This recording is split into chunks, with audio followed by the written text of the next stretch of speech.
नमस्कार, बहुत स्वागत है आपका। आप देख रहे हैं इंडिया टीवी। मैं हूं आपके साथ प्रिया सिंह सोमवंशी। वक्त हो चला है बड़ी खबरों का। यूपी हो, गुजरात हो या फिर राजस्थान, महाराष्ट्र हो या फिर मध्य प्रदेश, हर राज्य की खबर अगले 1 घंटे तक मैं आपको दिखाऊंगी।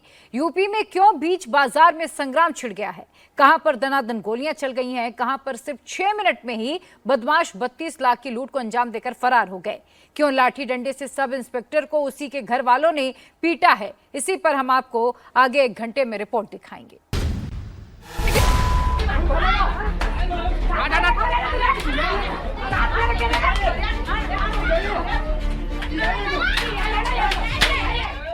महिला पुरुष सभी मिलकर एक शख्स पर दनादन लाठी बरसा रहे हैं। एक महिला बनियान और काले रंग की पैंट पहने शख्स का पैर पकड़ रखी है और बाकी लोग उसके ऊपर लाठी से वार कर रहे हैं।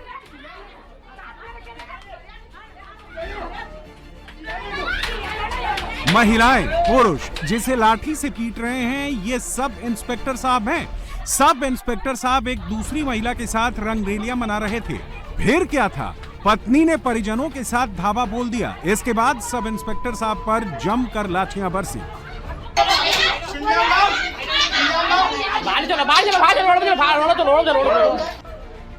सब इंस्पेक्टर साहब लाठी की मार से बचने की कोशिश कर रहे हैं, लेकिन महिलाएं इन्हें पकड़ रखी हैं।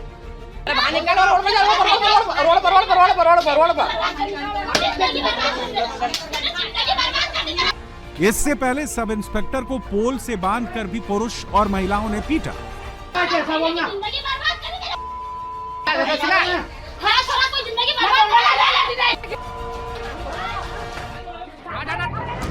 मारपीट की ये पूरी घटना मध्य प्रदेश के इंदौर की है। वीडियो वायरल होने के बाद पुलिस महकमा ने सब इंस्पेक्टर को निलंबित कर दिया है, तो वहीं पिटाई करने वाली महिलाओं को हिरासत में ले लिया गया है। 1, 2, 3, 4, 5 और 6 राउंड फायरिंग से यूपी के प्रतापगढ़ का जरियारी गांव दहल गया। सफेद टी शर्ट पहने और गले में गमछा डाले इस शख्स को गौर से देखिए। इसके हाथ में पिस्टल है और गांव में दहशत फैलाने के लिए दनादन फायरिंग कर रहा है।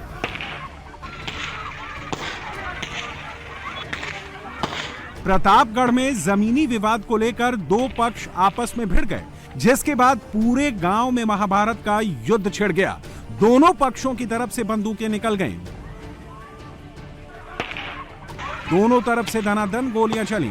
करीब 3 राउंड फायरिंग करने के बाद यह शख्स विरोधी खेमे को ललकारते हुए हाथ में पिस्टल लहराते हुए जा रहा होता है। तभी फिर गोली चलती है। इसके बाद यह शख्स मुड़ता है और धनाधन फायरिंग करने लगता है। फायरिंग होते ही अफरा तफरी मच गई। जान बचाने के लिए इधर उधर लोग भागने लगे।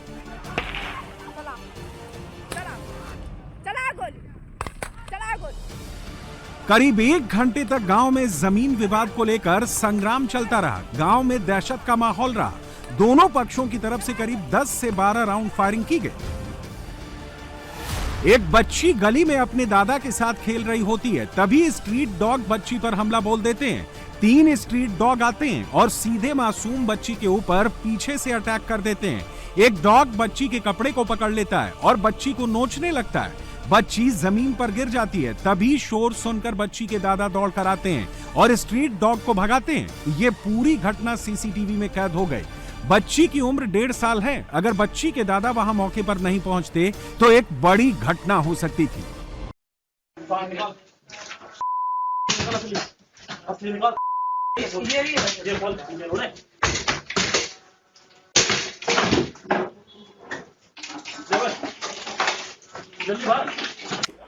डिलीवरी बॉय के ड्रेस में ये दोनों डकैत हैं और जहां पर ये लूट की वारदात को अंजाम दे रहे हैं वो एक ज्वेलरी शॉप है। बदमाशों ने पिस्टल की नोक पर महज 6 मिनट में 125 ग्राम सोना और करीब 20 किलो चांदी पर हाथ साफ कर दिया। दुकान के अंदर दोनों डिलीवरी बॉय बनकर आए। शोरूम में दाखिल होते ही एक ने पिस्टल निकाल ली और सेल्समैन को धमकाने लगा। इसके बाद दोनों लुटेरे फटाफट डिलीवरी बैग में सोने चांदी के गहने भरने लगते हैं। शोरूम में मौजूद शख्स से बदमाश बाकी के डिब्बे निकालने को बोलते हैं, लेकिन वो आनाकानी करता है। तभी पीली टी शर्ट में मौजूद बदमाश सीधे गोली मारने की धमकी देता है।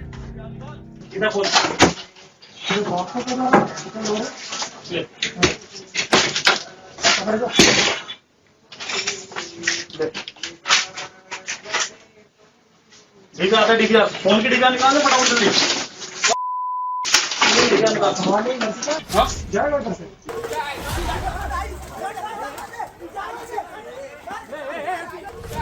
मुंबई से सटे ठाणे में दो गुट आपस में भिड़ गए। दोनों गुटों के बीच जमकर लात घुसे चले, यहां तक कि दोनों गुटों ने एक दूसरे पर तलवार से भी हमला किया। एक गुट के लड़के दूसरे गुट पर अटैक कर देते हैं। तभी धारदार हथियार लेकर पीली टी शर्ट वाला लड़का आता है, दूसरे गुट पर ताबड़तोड़ हमला करने लगता है। धारदार हथियार के हमले से बचने के लिए लोग इधर उधर भागने लगते हैं।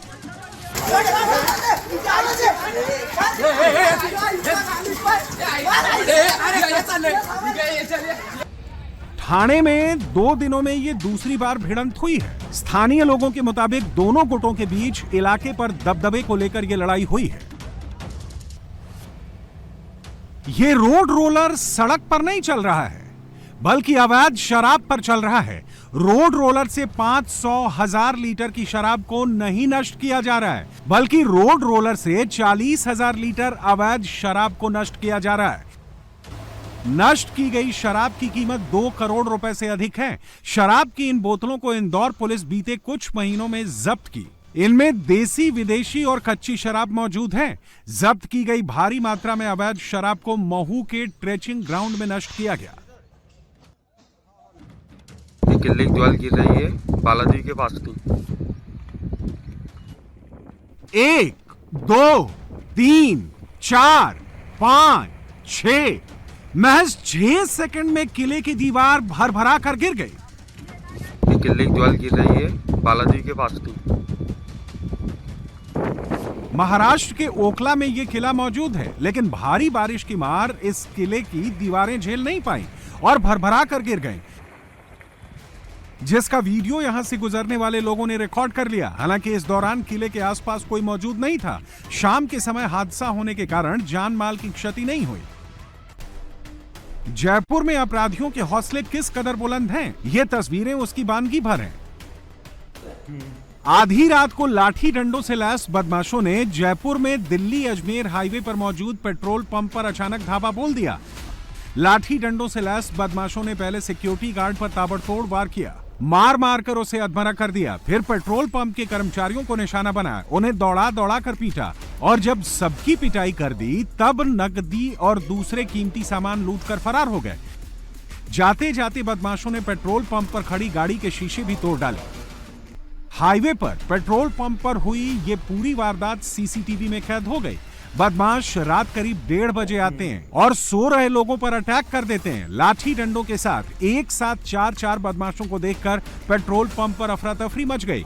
पेट्रोल पंप पर मौजूद गार्ड ने लाठी से बदमाशों को रोकने की कोशिश की, लेकिन बदमाश गार्ड पर ही टूट पड़े।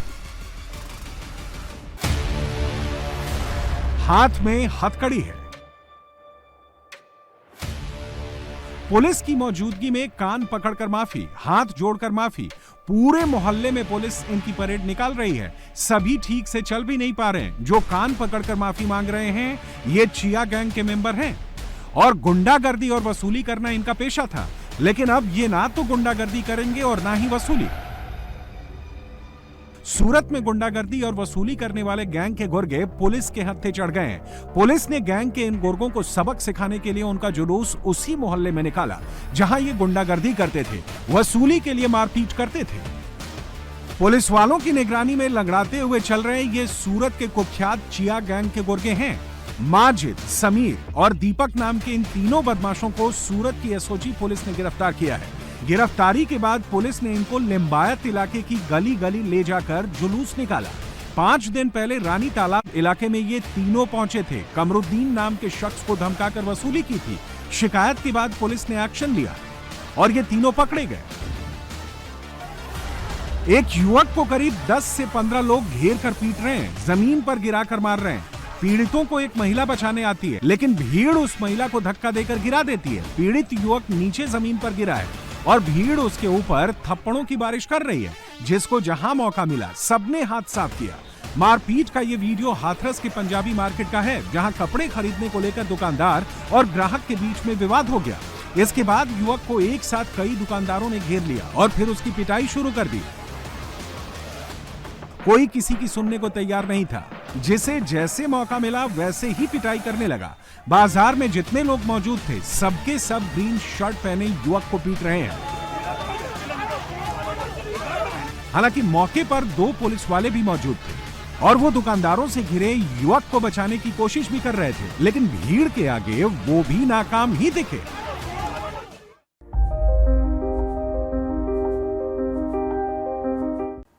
और अब बड़ी खबर गाजियाबाद से, जहां दिन दहाड़े बदमाशों ने ज्वेलरी शॉप में लूट की वारदात को अंजाम दिया है।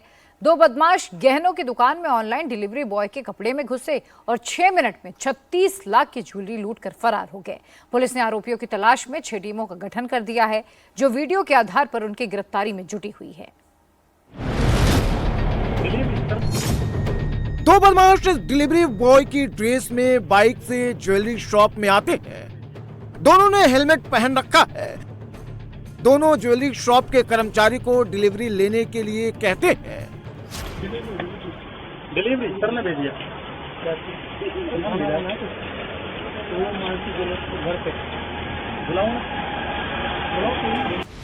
ज्वेलरी शॉप का कर्मचारी उनसे डिलीवरी के बारे में सवाल करता है तो उसे धक्का देकर अंदर घुसने लगते हैं। जब कर्मचारी ने उन्हें रोकने का प्रयास किया तो कमर से पिस्टल निकालकर धमकाने लगे, गालियां देने लगे।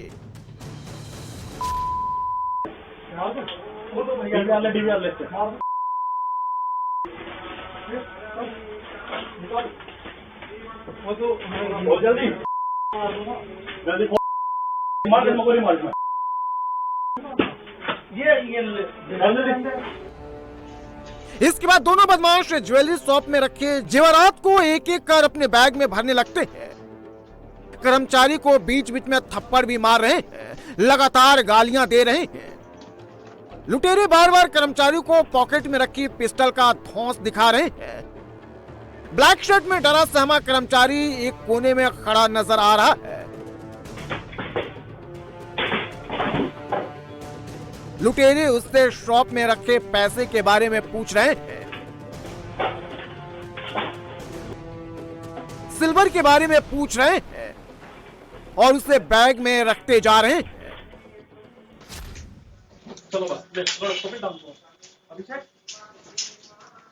चलो दिव्या चलो बस मेरा बैग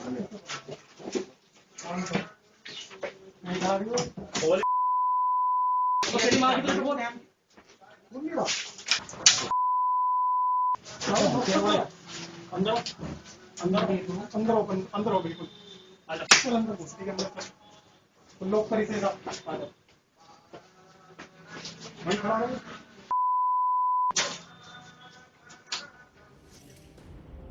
लुटेरे दोपहर 3:30 पर ज्वेलरी शॉप में घुसे।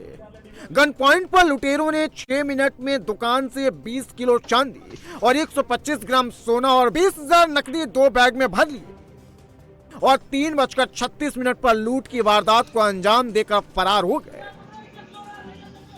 यूपी के गाजियाबाद में बदमाशों ने सुल्तानपुर की तरह ज्वेलरी शॉप में लूट को अंजाम दिया है।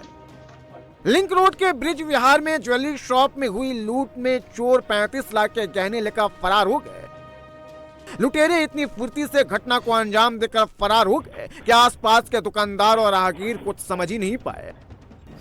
दिल्ली से सटे गाजियाबाद में अपराधियों के हौसले बुलंद है। दिन दिहाड़े यहां पर पिस्तौल की नोक पर लूटमार की गई है और ये लूटमार की गई है ब्रिज विहार थाना क्षेत्र में और यहां पर पुलिस स्टेशन से सीधा 100 मीटर दूरी स्थित मानसी ज्वेलर्स में दिन दिहाड़े ये बदमाश घुस गए थे, जो कि डिलीवरी बॉय का रूप लेकर के यहाँ पर पहुंचे थे, जिसके बाद उन्होंने गन पॉइंट पर लूट की घटना को अंजाम दिया। पुलिस लगातार इस मामले की जांच कर रही है, आसपास के सीसीटीवी फुटेज को खंगाल रही है। वहीं 6 लोगों की टीम को भी गठित किया गया है ताकि इसकी सिरे से जांच की जाए और जल्द से जल्द आरोपियों को हिरासत में लिया जाए। लूट की पूरी वारदात वहां लगे सीसीटीवी कैमरे में कैद हो गई। दोनों लुटेरों ने न सिर्फ ज्वेलरी शॉप में लूटपाट की, बल्कि वहां पर जमकर तोड़फोड़ भी की। कुर्सियों को फेंक कर तोड़ दिया और कई और सामान भी तोड़ दिए।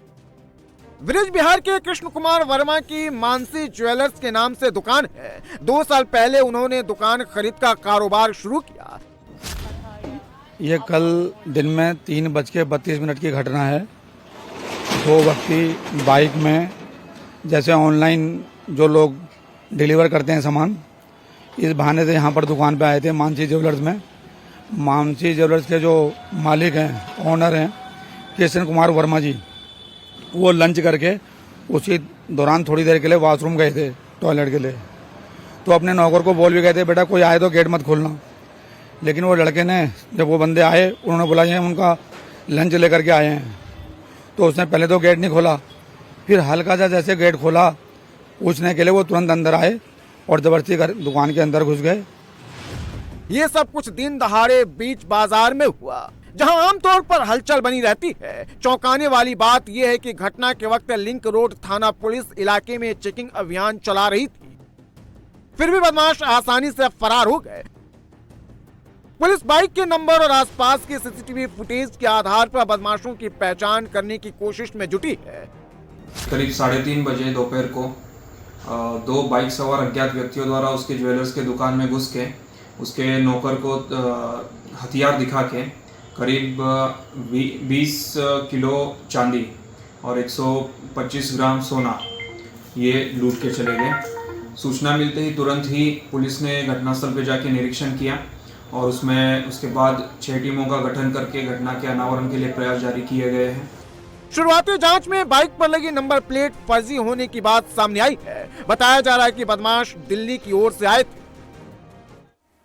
मुंबई के वसई में एमएनएस कार्यकर्ताओं की गुंडागर्दी का नया वीडियो वायरल हो रहा है। एमएनएस के कार्यकर्ताओं ने मुंबई अहमदाबाद नेशनल हाईवे पर गुजराती होटल्स और ढाबों पर तोड़फोड़ की है। एमएनएस के कार्यकर्ताओं ने होटल्स पर लिखे गुजराती नेम प्लेट को डंडे से तोड़कर गिरा दिया है। मनसे के कार्यकर्ता अब ये भी धमकी दे रहे हैं कि महाराष्ट्र में मराठी भाषा का सम्मान होना चाहिए। अगर व्यापारियों ने गुजराती भाषा के बोर्ड और पट्टिकाएं नहीं हटाई तो फिर वो खुद एक्शन लेंगे। और अब बड़ी खबर गुजरात की राजधानी गांधीनगर से, जहां एक बार फिर तेज रफ्तार का कहर दिखाई दिया है। बेलगाम कार सवार ने पहले पैदल यात्रियों को टक्कर मारी, फिर 2 स्कूटी सवार को टक्कर मार दी। कार से टक्कर में 4 लोगों की मौत हो गई, जबकि 3 लोग घायल हो गए। बताया जा रहा है कि कार चालक नशे में गाड़ी चला रहा था। गुजरात की राजधानी गांधीनगर में एक बार फिर से रफ्तार का कहर देखने को मिला है। गांधीनगर के रांदेसर के पास टाटा सफारी ने पहले एक पैदल यात्री को टक्कर मारी, जिससे शख्स कार की बोनट पर अटक गया। इसके बाद कार सवार ने एक स्कूटी वाले को टक्कर मारी। कार सवार इतने पर ही नहीं रुका, इसके बाद 50 मीटर दूर एक और स्कूटी को टक्कर मारी और तब जाकर कार रुकी। ये दुर्घटना रांदेसर में भाईजीपुरा से सिटी पैलेस जाने वाली सर्विस रोड पर हुई। रफ्तार ने आज गांधीनगर में 4 लोगों की जान ले ली। आप देखिए, ये टाटा सफारी जो है, इसी के जरिए 4 लोगों की आज मौत हो गई। जो कार चालक है, हितेश पटेल नाम का व्यक्ति, बताया जा रहा है कि नशे की धुत हालत में था और पीछे से वो आ रहा था। जो सीसीटीवी फुटेज दिख रहे हैं उसके हिसाब से दूर, करीब 200 मीटर दूर उसने एक आदमी को टक्कर मारी और देखने में आ रहा है सीसीटीवी में कि इस कार के बोनट पे वो लटका हुआ नजर आ रहा है। उसे इतना होश नहीं था कि एक आदमी को उसने टक्कर मार दी है कि वहीं गाड़ी रोक दे। उसे घसीटता हुआ वो लाया और आगे आप देखिए, यहाँ पे एक एक्टिवा को टक्कर मारी और दूर अगर उधर हम देखें, आपको मैं अगर जूम करके दिखाऊं तो यहाँ से करीब 50 मीटर दूर एक एक्टिवा आपको पड़ी हुई दिख रही होगी। उस एक्टिवा को भी ये टक्कर मारता हुआ, घसीटता हुआ आगे लाया और बाद में यहाँ आगे इस एक्टिवा को टक्कर मारी और यहाँ पे आप देख सकते हैं कि ये गाड़ी जो है फिर यहाँ आके अटक गई। बताया जा रहा है कि टक्कर मारने के बाद ड्राइवर ने भागने की कोशिश की, लेकिन स्थानीय लोगों ने उसे पकड़ लिया। स्थानीय लोगों ने बताया कि ड्राइवर नशे की हालत में था। आप देख सकते हैं गाड़ी की कंडीशन खुद बयान कर रही है कि कितनी स्पीड में ये गाड़ी चल रही होगी। जो प्रत्यक्षदर्शी हैं उनका भी ये कहना है कि करीब 100 किलोमीटर प्रति घंटे की स्पीड से ये गाड़ी चल रही थी। और इसीलिए आप देखिए जब टक्कर लगी है तो यहाँ से हम आपको दिखाएंगे कांच में से कि उसके एयर बैग्स तक खुल गए हैं। एयर बैग्स खुलने का मतलब ये है कि कितना जर्क होगा, कितना स्ट्रेस गाड़ी के ऊपर आया होगा। हालांकि उस वजह से ड्राइवर बच गया, लेकिन ये जो काइनेटिक पे लोग जा रहे थे, यहाँ पे अगर आप देखें ये बदनसीब लोग जो हैं इस एक्सीडेंट में मारे गए। बताया जा रहा है 4 लोगों की घटनास्थल पर ही मौत हो गई और करीब 4 लोग इंजर्ड हुए हैं, जिसमें से 3 की हालत अभी भी गंभीर बताई जा रही है। और यहाँ आप देखिए मैं अभी चलता हुआ जा रहा हूँ, करीब 50-60 मीटर दूर एक दूसरा एक्टिवा जो है वो देखिए किस कंडीशन में यहाँ पड़ा हुआ है। और यहाँ अगर आप देखें बताया जा रहा है कि पीछे से वो टक्कर मारता हुआ आया और यहाँ पहले इस एक्टिवा को टक्कर मारी और एक दूसरी एक्टिवा जो है उसको हटा लिया गया है। और यहाँ पे अगर आप देखेंगे कि अगर मैं आपको दिखाऊं पीछे से घूम के ये पूरा नज़ारा, तो इधर स्कूटर के पीछे से अगर आप देखेंगे तो आपको आइडिया लगेगा पूरे घटनाक्रम का। यहाँ देखिए ये स्कूटर जो है पड़ा हुआ है और टक्कर मारता हुआ वो सामने उस दूसरे स्कूटर को टक्कर मारता हुआ देखिए अगर सामने गाड़ी कहाँ पड़ी हुई है। इतना दूर तक ये व्यक्ति जो है घसीटता हुआ चला गया। पुलिस ने आरोपी ड्राइवर को हिरासत में ले लिया है और आगे की जांच की जा रही है। तेलंगाना की राजधानी हैदराबाद में 100 साल पुराने मंदिर पर बुलडोजर एक्शन को लेकर भारी हंगामा मचा है। बीजेपी और हिंदू संगठन रेवंत रेड्डी सरकार पर हिंदुओं पर अत्याचार करने का आरोप लगा रहे हैं। सड़क पर बैठकर प्रदर्शन किया जा रहा है। महिलाएं जमकर हंगामा कर रही हैं।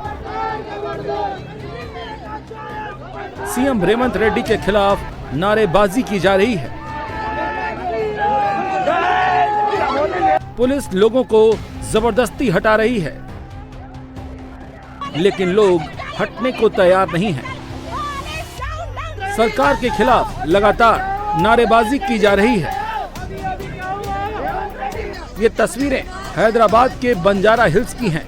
तेलंगाना में मंदिर पर बुलडोजर कार्रवाई को लेकर बवाल मचा हुआ है। बीजेपी और हिंदू संगठन रेवंत रेड्डी सरकार पर मंदिर गिराने का आरोप लगा रहे हैं।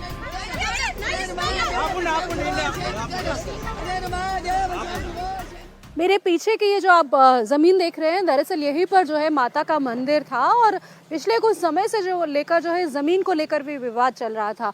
और लेकिन ये जो पीछे से हमें दिखा नहीं पा रहे हैं, लेकिन बहुत ही ज्यादा खाली जमीन जो है यहाँ पर है और एक तरीके से जंगल जैसा वातावरण जो है आप देख सकते हैं। और ये पॉश कॉलोनी है, बंजारा हिल्स की एमएलए कॉलोनी जिसे कहते हैं, जहाँ पर ज्यादातर एमएलएज वगैरह का घर भी है। यहाँ पर काफी पॉश कॉलोनी है। और ये जो आपको झाड़ दिख रहे हैं उसके उस तरफ दूसरी तरफ जो है वहां पर जो मंदिर जो है वहां पर काफी सालों से वहां पे मंदिर है। और तेलंगाना में जिस तरीके से कहा जाता है कि बोनालू जो फेस्टिवल मनाया जाता है और आषाढ़ मास में इस त्योहार को मनाया जाता है, जहां पर माना जाता है ग्राम देवता जब कोलेरा या फिर इस तरीके से जो बारिश के मौसम में जिस तरीके की जो बीमारियां फैलती हैं उससे बचने के लिए बहुत साल पहले से माना जाता है कि जो ग्राम देवता है उनकी पूजा अर्चना करेंगे तो इस तरीके से गाँवों में जो है जो बीमारियां जो इस मौसम में फैलती है वो नहीं फैलती। दरअसल प्रशासन ने 100 साल पुराना ग्राम देवता का मंदिर ये कहकर तोड़ दिया कि मंदिर सरकारी जमीन पर बना है, जिसके बाद इलाके में हंगामा मच गया। लोगों ने मंदिर तोड़े जाने के विरोध में प्रदर्शन शुरू कर दिया। इस प्रदर्शन में बीजेपी नेता माधवी लता अपने समर्थकों के साथ पहुंच गईं। घटना की जानकारी मिलते ही मौके पर भारी पुलिस बल तैनात कर दिया गया। प्रदर्शन कर रहे भाजपा नेताओं और कार्यकर्ताओं को पुलिस ने जबरन हटाया और पुलिस ने माधवी लता को हिरासत में ले लिया। पुलिस ने जिस वक्त माधवी लता को हिरासत में लिया वो मंत्रोच्चारण करती रहीं।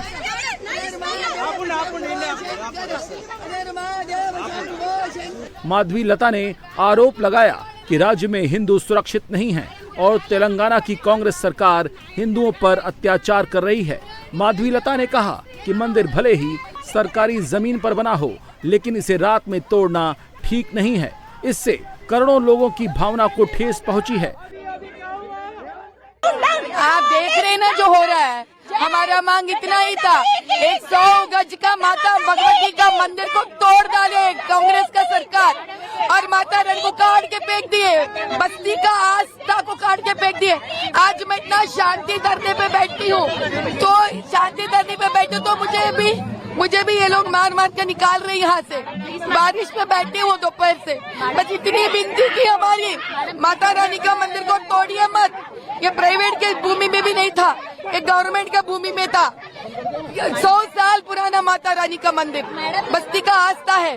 परसों ही बोनालू खत्म हुआ, आज पूजा करने आए, आधी रात 3 बजे को तोड़ डाले मंदिर को, कुचल कुचल कर दिया है मंदिर को। माता रानी की मूर्ति को उठा के फेंक दिए। अब आप बताओ क्या इतनी बड़ी मांग थी इनकी? 80 गज 100 गज ज्यादा से ज्यादा क्या नहीं दिया जा सकता बस्ती को? ये 100 साल पुरानी के मंदिर को न्याय दिया नहीं जा सकता क्या? इतनी बड़ी, अभी देखिए मुझे उठा के लेके जा रहे हैं। प्रदर्शन को नियंत्रित करने के लिए भारी पुलिस बल तैनात किया गया था। बीजेपी ने इस घटना को लेकर रेवंत रेड्डी सरकार की कड़ी आलोचना की है और इसे हिंदू धार्मिक स्थलों पर हमला बताया है। मॉनसून ने मुंबई की रफ्तार पर ब्रेक लगा दिया है। मौसम विभाग ने मुंबई और उसके आसपास के जिलों में बारिश का ऑरेंज अलर्ट जारी किया है। मुंबई में हाई टाइड की चेतावनी भी जारी की गई है। साथ ही आपको बता दें, लोगों से समुद्र तटों से दूर रहने और घरों में रहने की अपील की जा रही है। तो वहीं रायगढ़ में मौसम विभाग ने आज रेड अलर्ट जारी कर दिया है। मॉनसून ने कैसे आते हिंदुस्तान की मुसीबतें बढ़ा दी हैं, इस रिपोर्ट में समझिए। कुरमुंडा नहर उफान पर बह रही है। जलस्तर इतना बड़ा कि नहर पर बना पुल डूब गया। पुल के ऊपर सैलाब का कब्जा है। पानी बढ़ने से नहर के दोनों किनारे पर मौजूद लोग फंस गए। पानी की रफ्तार इतनी तेज है कि सब कुछ बहा कर ले जाने पर आमादा है। पुल से पहले खड़े लोग ट्रैक्टर वाले को आगे जाने से मना कर रहे थे, लेकिन ट्रैक्टर के ड्राइवर ने लोगों की बात नहीं मानी और नतीजा जो हुआ वो काफी खतरनाक था।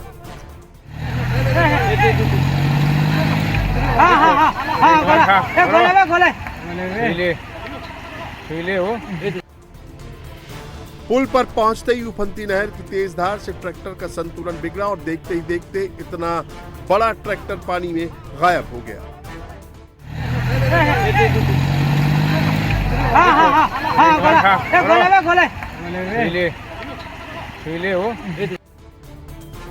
राहत की बात ये रही कि उफनती नहर के पानी में ट्रैक्टर के डूबने के कुछ सेकंड बाद ट्रैक्टर का ड्राइवर और उसके साथ बैठा शख्स तैरकर किनारे तक पहुंच गए। इस हादसे के बाद जिला प्रशासन ने लोगों से नहर में पानी का स्तर कम होने तक पुल पार नहीं करने की अपील की है। मुंबई में आज सुबह से ही भारी बारिश हो रही है। भारी बारिश के बाद एक बारिश से अंधेरी सबवे में पानी भर गया। पानी जमा होने के कारण अंधेरी सबवे को थोड़ी देर के लिए बंद करना पड़ा। निचले इलाकों में अब जल जमाव होना शुरू हो गया है। फिलहाल इस वक्त हम मुंबई के अंधेरी स्थित सबवे पर मौजूद हैं, जहां पर आप देख सकते हैं कि पिछले 1.5 घंटे से हो रही लगातार तेज बारिश के चलते यहां पर अब अंधेरी सबवे को पूरी तरह से ट्रैफिक के लिए बंद कर दिया गया है। खासतौर पर मुंबई पुलिस की तरफ से लोगों से अपील की जा रही है कि अपने घरों से आवश्यकता होने पर ही बाहर निकलें। खासतौर पर जिन लोगों को काम पर निकलना है, जिन लोगों को जॉब पर जाना है, उन्हें भी पहले ही मौसम विभाग की तरफ से अलर्ट किया गया था कि मुंबई और उसके आसपास के इलाकों में अगले 24 घंटे तक जोरदार बारिश होने वाली है, जिसकी वजह से आप सतर्क रहें। मुंबई समेत पूरे महाराष्ट्र में अगले 24 घंटे तक मौसम विभाग का अलर्ट है। मुंबई में भारी बारिश का ऑरेंज अलर्ट है, तो रायगढ़, रत्नागिरी में रेड अलर्ट जारी किया गया है। भारी बारिश का मुंबई की लाइफलाइन कहे जाने वाली लोकल ट्रेनों पर भी असर पड़ा। मेन लाइन और हार्बर लाइन पर 10 मिनट की देरी से ट्रेनें चल रही हैं। पिछले कुछ घंटों से मुंबई में जोरदार बारिश हो रही है, जिसकी वजह से निचले इलाकों में अब जल जमाव होना शुरू हो गया है। फिलहाल इस वक्त हम मुंबई के अंधेरी स्थित सबवे पर मौजूद हैं, जहां पर आप देख सकते हैं कि पिछले 1.5 घंटे से हो रही लगातार तेज बारिश के चलते यहां पर अब अंधेरी सबवे को पूरी तरह से ट्रैफिक के लिए बंद कर दिया गया है। खासतौर पर मुंबई पुलिस की तरफ से लोगों से अपील की जा रही है कि अपने घरों से आवश्यकता होने पर ही बाहर निकलें। खासतौर पर जिन लोगों को काम पर निकलना है, जिन लोगों को जॉब पर जाना है, उन्हें भी पहले ही मौसम विभाग की तरफ से अलर्ट किया गया था कि मुंबई और उसके आसपास के इलाकों में अगले 24 घंटे तक जोरदार बारिश होने वाली है, जिसकी वजह से आप सतर्क रहें। इस वक्त आप तस्वीरें देख सकते हैं कि किस तरह से मुंबई में जोरदार बारिश हो रही है, जिसका असर मुंबई के निचले इलाकों पर देखने को मिल रहा है। और अगर मुंबई के आसपास के रीजन की बात की जाए, चाहे रायगढ़, रत्नागिरी और अन्य इलाकों की, तो वहां पर मौसम विभाग ने रेड अलर्ट जारी किया है। वहीं मुंबई के लिए ऑरेंज अलर्ट जारी किया गया था और पिछले 2 घंटों से हो रही लगातार तेज बारिश के चलते कई जगहों पर अब धीरे धीरे जल स्तर बढ़ता हुआ दिख रहा है। पाकिस्तान में जनरल आसिम मुनीर के खिलाफ एक जनरल की बेटी ने ही बिसात बिछा दी है। इमरान खान तो जेल में है, लेकिन उनका खास पैगाम लेकर जनरल की ये बेटी बलोचों तक पहुंच गई। पाकिस्तान में जनरल आसिम मुनीर के 2 सबसे बड़े दुश्मन हैं, पहले इमरान खान और दूसरे बलोच। बलोच तो पहले से ही मुनीर को मार रहे हैं, लेकिन अब अटैक दोहरा होने वाला है। एक पुरानी कहावत है ना कि दुश्मन का दुश्मन ही दुश्मन दोस्त होता है। इमरान खान की खासम खास, इमरान की विशेष दूत बलोचों से मिलने क्यों गई? इमरान खान की राजदार खदीजा शाह बलोच आंदोलनकारियों के पास कौन सा पैगाम लेकर गई? पूरी उम्र हमें एक बयानिया दिया गया इस मुल्क में कि बलूचिस्तान में जी वो उन्होंने टेररिज्म वो कर रहे हैं, वो इंडिया उनको सपोर्ट करता है, और कितना गलत एक बयानिया बनाया गया और हम सबको दिया गया। इमरान खान जेल में बैठे बैठे कुछ तो पका रहा है। क्या बलूचिस्तान के चूल्हे पर अपनी आजादी की रोटी चढ़ा रहा है? यानी महारंग बलोच और इमरान खान एक पेज पे, बिल्कुल एक पेज पर है। हाँ, आप कहेंगे हम आएंगे और आपके साथ खड़े होंगे और आपकी जंग लड़ेंगे। बलूचिस्तान में कई ग्रुप्स ऐसे हैं जो पाकिस्तान से अब अलहदगी चाहते हैं कि बिल्कुल एक तरह से पाकिस्तान उसी तरफ जा रहा है जिधर 71 में गया था। बांग्लादेश को अलहदा करवाने में भी इंडिया का हाथ था, बलूचिस्तान को अलहदा करवाने में भी उनका हाथ होगा। मुनीर के लिए बलूचिस्तान की 3 बेटियां ही काफी थीं। अब पंजाब की बेटी ने भी मोर्चा खोल दिया। बलोच बेटी कह रही है कि हम इतने ही बुरे हैं तो क्यों आते हो बलूचिस्तान में? जो भी हो रहा है कि बलूचिस्तान में ये जो इंडिया के झंडे लहराए जा रहे हैं, मुझे लगता है कि इंडिया इनके साथ मिला हुआ है। रियासत कह रही है कि बलूचिस्तान एक अलग मुल्क है, ये डिपोर्ट होंगे, बलूचिस्तान वापस भेजा जाएगा। 1 हफ्ते से ज्यादा वक्त बीत गया। बलूचिस्तान से आई ये माएं बेटियां इस्लामाबाद के खुले आसमान के नीचे डटी हुई हैं, अपने ऊपर हो रहे जुल्मों का हिसाब मांगने के लिए। लेकिन अभी तक शहबाज सरकार की एक चिड़िया भी इन्हें देखने नहीं आई, क्योंकि जनरल मुनीर का हुक्म है कि बलोचों को यूं ही मरने दिया जाए। 1 हफ्ते बाद कोई आया तो इमरान खान की ये खास दूत जो बलोच महिलाओं से मिली, गुपचुप कुछ बातें की, इमरान का पैगाम सुनाया और फिर बलोचों पर जनरल मुनीर के नैरेटिव की धज्जियां उड़ाकर रख दी। मैं खुद 1 महीना बलूचिस्तान में जेल में थी, तो महारंग को उसी पुलिस स्टेशन में रखा हुआ है जहाँ मुझे रखा। एंड यू नो, पूरी उम्र हमें एक बयानिया दिया गया इस मुल्क में कि बलूचिस्तान में जी वो उन्होंने टेररिज्म वो कर रहे हैं, वो इंडिया उनको सपोर्ट करता है। लेकिन मैं जितने भी लोगों से उधर मिली, वो एक इतने खूबसूरत और इतने जिन्हें कहते हैं ना हमदर्द लोग, इतनी उनमें हमदर्दी थी। मेरे जैसे इंसान के लिए ये लोग पैदल चल चल के मेरी पेशियों पे आते थे मेरी सपोर्ट करने के लिए। तो मुझे तो इन लोगों से मुझे तो उस वक्त से मुझे इनके कॉज की भी समझ आई, मुझे इनकी तकलीफ़ की भी समझ आई। और क्योंकि मैं खुद उस चीज़ से फिर फर्स्ट हैंड गुजर रही थी, तो मुझे समझ आई कि कितना गलत एक बयानिया बनाया गया और हम सबको दिया गया कि ये लोग जो हैं हमारे दहशतगर्दों की प्रॉक्सीज हैं। बलूचिस्तान के लोग पाकिस्तानी फौज के खिलाफ लड़ाई लड़ रहे हैं। इमरान खान भी पाकिस्तान की फौज से जंग में 2-2 हाथ कर रहे हैं। बलूचिस्तान पाकिस्तान से आजादी की मांग कर रहा है और इमरान खान भी बांग्लादेश की तरह फिर से मुल्क टूटने की चेतावनी लगातार दे रहे हैं। बलूचिस्तान में कई ग्रुप्स ऐसे हैं जो पाकिस्तान से अब अलग चाहते हैं, जो पाकिस्तान से अब तंग आ गए हैं या पाकिस्तान की गवर्नमेंट से तंग आ गए हैं, पाकिस्तान के लोगों से, क्योंकि उनके राइट्स उनको नहीं दिए जा रहे। अजीब सी बात यह है कि जो हमारे यहाँ टेररिस्ट हैं, चाहे वो हाफिज सईद हो, चाहे वो मसूद अजहर हो या कई दूसरे टेररिस्ट जो पाकिस्तान में पाए जाते हैं, उनको तो हम टेररिस्ट कहते नहीं है। और जो लोग अपनी राइट्स के लिए आवाज उठाते हैं, चाहे वो बलूचिस्तान से हो, चाहे वो केपीके से हो या किसी भी दूसरे एरिया से हो पाकिस्तान के, हम उनको टेररिस्ट फौरन ही बता देते हैं। यहाँ पर हालात ये हैं कि बिल्कुल एक तरह से पाकिस्तान उसी तरफ जा रहा है जिधर 71 में गया था। उस वक्त भी हमें अक्ल नहीं आई थी। 71 में भी अगर हमने उस वक्त जो बांग्लादेश के लोग थे उनको उनका राइट दे दिया होता, तो शायद आज हमें बांग्लादेश को अलग से ना देखना पड़ता।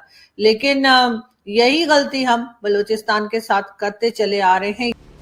फौज के खिलाफ बलोचों और इमरान खान के एक जैसे इमोशंस के बीच इमरान की खासम खास का बलोचों से मिलना और उनके साथ हमदर्दी जताना साफ इशारा है कि जनरल मुनीर का बलोचिस्तान में सांस ले पाना भी हराम होने वाला है और इसका ट्रेलर इस्लामाबाद में जारी हो गया है।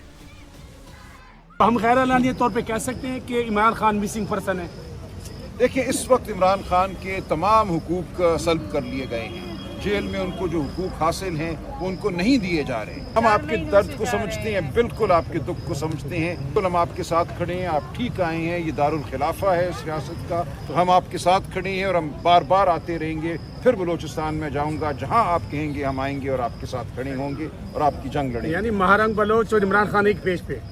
देखिए, जहां तक मामला है इंसानी हुकूक का, बिल्कुल एक पेज पर है। किसी को यह हक हासिल नहीं है कि किसी के भी इंसानी हुकूक को सल्ब करें। महारंग बलोच, बीबो बलोच और गुलजादी बलोच ने बलोचिस्तान की जेल में रहते हुए रावलपिंडी में बैठे जनरल मुनीर की नींद हराम कर दी है। तो इधर इस्लामाबाद में छोटी छोटी बलोच बच्चियां ये नारा लगाते हुए धरने पर बैठ गई हैं कि वो अगली महारंग बलोच बनेंगी। मेरे वालिद लापता है, जानजी बलूच 10 सालों से लापता है और उसे रात 3 बजे हमारे घर से उठाया गया था 3 मई 2016 को। इतनी मेरी बड़ी कोई मुतालबा ही नहीं है जो वो लोग पूरा ना कर सके। हमारे बंदों को बाजियाब किया जाए और